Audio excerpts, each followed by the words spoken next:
السلام علیکم ورحمۃ اللہ وبرکاتہ۔ برکت ایک ایسی چیز ہے جس کو ہر مسلمان چاہتا ہے۔ ہم لوگ پانی پر عالم کے ذریعے پھونک پڑواتے ہیں، دم کرواتے ہیں، اور دم کیے ہوئے پانی کو برکت والا پانی سمجھتے ہیں۔ اسی طرح سے کوئی بزرگ ہمارے گھر پہ آ جائیں اور وہ اپنا جھوٹا کھانا چھوڑ دیں تو ہم اس کو برکت والا کھانا سمجھ کر کھاتے ہیں۔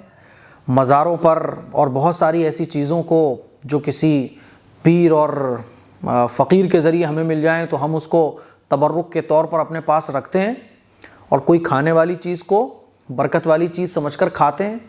اب سوچئے ذرا کہ کسی کھانے کے بارے میں تمام پیغمبروں کے سردار اور اللہ کے بعد جن کا مقام ہے محمد مصطفیٰ احمد مجتبیٰ صلی اللہ علیہ وسلم ارشاد فرما دے کہ یہ برکت والا کھانا ہے، تو پھر اس کے برکت میں کیا شک ہو سکتا ہے نا؟ اس کی برکت کا کیا عالم ہو سکتا ہے؟ اور وہ برکت والا کھانا جس کے بارے میں حضور نے ارشاد فرما دیا ہو، اس کے کھانے سے ہمیں روحانی اور جسمانی کتنے فائدے حاصل ہو سکتے ہیں۔ میرے عزیز بھائیوں، میری بہنوں، رمضان کے مہینے میں وہ برکت والا کھانا ہم روزانہ کھاتے بھی ہیں، اور ہو سکتا ہے بہت سارے لوگ چھوڑ دیتے ہوں، کھانا چاہیے۔ وہ برکت والا کھانا کون سا ہے؟ سحری۔ سحری کی فضیلت کتنی زیادہ ہے، آج میں کچھ حدیثیں آپ کو سناتا ہوں۔ ان احادیث مبارکہ کو سن کر آپ کو پتہ چلے گا کہ سحری کی فضیلت اتنی زیادہ۔ ہم اور آپ تو سحری کو کیا کریں، من نہیں ہو رہا ہے، سحری کے ٹائم پہ کچھ کھایا نہیں جاتا، نیند سے اٹھنے کے بعد کچھ پیا نہیں جاتا، کیسے کھائیں؟ آپ کو اندازہ نہیں ہے کہ سحری میں آپ سحری کی نیت سے اور ان احادیث کو سن کر، ان احادیث کی فضیلت کو مائنڈ میں رکھتے ہوئے اب سحری کرو گے نا، تو یہ برکت والا کھانا اتنا زبردست ہے کہ حضور نے اس کے بارے میں جو ارشاد فرمایا ہے وہ سن کر آپ حیران رہ جاؤ گے۔ آئیے احادیث مبارکہ سنتے ہیں۔ رسول اللہ صلی اللہ علیہ وسلم نے ارشاد فرمایا، تسحروا فإن فی السحور برکۃ، سحری کیا کرو کیونکہ سحری کرنے میں یقیناً برکت ہے۔ اللہ کے نبی نے اپنی مبارک زبان سے فرمایا، اور حضور جس کھانے کے بارے میں برکت کی بات فرما دیں اس کی برکت میں تو کوئی شک ہی نہیں ہو سکتا۔ میرے عزیز بھائیوں، سحری برکت والا کھانا ہے، اسی لیے سحری کو مس نہیں کرنا چاہیے۔ بعض لوگ جو ہے نا، بہت سارے لوگ ایسے ہیں جو بغیر سحری کا روزہ رکھتے ہیں، بولتے ہیں یار کھایا نہیں جاتا، تو وہ سوتے رہتے ہیں، وہ ڈائریکٹ پھر فجر میں اٹھتے ہیں فجر کی نماز پڑھنے کے لیے۔ تو سحری اس وجہ سے کرو کیونکہ حضور نے اس کو برکت والا کھانا کہا ہے، اور حضور جس چیز کے بارے میں برکت کی بات بیان فرما دیں تو ہمارے لیے تو بڑی خوشی کی بات ہے کہ ڈیفینیٹلی ہمیں اس میں برکت مل رہی ہے، تو اسی لیے سحری ضرور کرنا چاہیے۔ رسول اللہ صلی اللہ علیہ وسلم نے ارشاد فرمایا، ہمارے اور اہل کتاب کے روزوں میں فرق کرنے والی چیز سحری کا کھانا ہے۔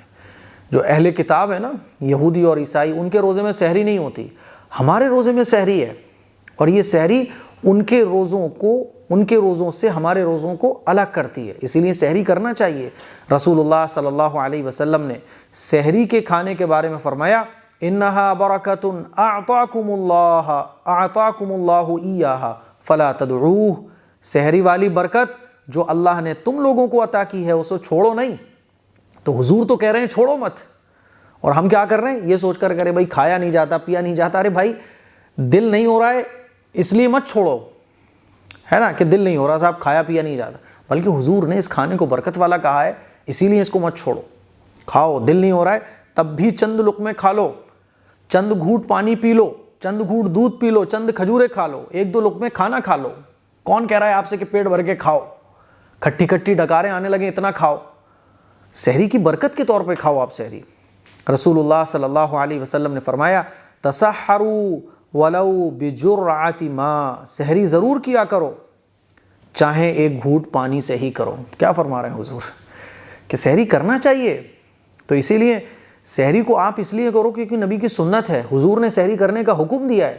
روزے میں 4 چاند لگ جاتے ہیں کہ جب برکت والا کھانا ہمارے پیٹ میں پہنچتا ہے، اور ہم سحری کرنے کے بعد روزے کی نیت کرتے ہیں، فجر کی نماز پڑھنے کے لیے جاتے ہیں، تو آپ کی عبادت کا، روزے کی جو عبادت ہے نا، اس کا ثواب بڑھ جاتا ہے، بیسٹ لیول پہ پہنچ جاتا ہے۔ رسول اللہ صلی اللہ علیہ وسلم نے فرمایا، یہ حدیث سنو آپ حیران رہ جاؤ گے۔ حضور نے ارشاد فرمایا، ان اللہ وملائکتہ یصلون علی المتسحرین، کہ بے شک سحری کرنے والوں پر اللہ رحمت کرتا ہے اور اللہ کے فرشتے ان کے لیے دعا کرتے ہیں۔ تو سحری کرنے والوں کے لیے فرشتے دعا کرتے ہیں. سوچئے کہ ہم سحری جب کر رہے ہوتے ہیں تو فرشتے ہمارے لیے دعا کر رہے ہوتے ہیں, تو فرشتوں کی دعا ہمیں ملے گی اگر ہم سحری کریں گے, اور اللہ کی رحمت ہوگی. اب اللہ کی رحمت کسی کے اوپر ہو, فرشتوں کی دعائیں اس کو مل رہی ہوں, بھائی اور زندگی میں کیا چاہیے یار. اسی لیے سحری, اب یہ سب ملے گا کب؟ جب آپ کو علم ہوگا. اب سحری کی اتنی فضیلت ہے, اس چیز کا ہمیں علم ہی نہیں ہے, اسی لیے میں آپ کو یہ ساری علم کی باتیں بتا رہا ہوں, تاکہ آپ کو سحری جب آپ کر رہے ہو نا تو ساری چیزیں آپ کے مائنڈ میں ہو. جب آپ کو علم ہوگا تو علم ہونے کی وجہ سے ہی آپ کو یہ سارے ثواب ملیں گے. تو میرے عزیز بھائیوں, سحری ہمیں ضرور کرنا چاہیے, اتنا بڑا فائدہ ہے سحری کرنے کا. سحری میں حضور علیہ الصلوۃ والسلام کیا کھایا کرتے تھے؟ تو حضور کی کوئی پسندیدہ چیز نہیں تھی. پسندیدہ چیز حضور کو مل جاتی, جیسے کہ حضور کو گوشت پسند تھا, ہے نا, شہد پسند تھا, کھجوریں پسند تھیں, دودھ حضور کو پسند تھا, تو کوئی پسندیدہ چیز مل جاتی تو حضور کھا لیا کرتے تھے. نہیں ملتی تو جو مل جاتا تھا حضور اس کو نوش فرما لیا کرتے تھے. حضور کی کوئی پسندیدہ چیز نہیں تھی جو حضور کو چاہیے ہی چاہیے ہو, ایسا کچھ نہیں تھا. حضور کو گوشت روٹی پسند تھا, کھجور, شہد, ہے نا, دودھ. تو کچھ نہ ملے تو چند کھجوریں کھا لو, دودھ پی لو, ہے نا, اور جو بھی مل رہا ہے وہ کھا لو. سحری میں کوئی خاص چیز کھانا یہ ضروری نہیں ہے. جو کھانے کی چیز ہے اللہ کا شکر ادا کرتے ہوئے کھاؤ, یہ حضور کی سنت ہے نا. تو سحری ضرور کیجئے. مجھے امید ہے کہ سحری کی یہ فضیلت سن کر آپ کو بہت اچھا لگا ہوگا, اور اب آپ کبھی بھی سحری چھوڑو گے نہیں. اس کلپ کو شیئر کریں, دوسروں تک پہنچائیں. السلام علیکم ورحمۃ اللہ وبرکاتہ.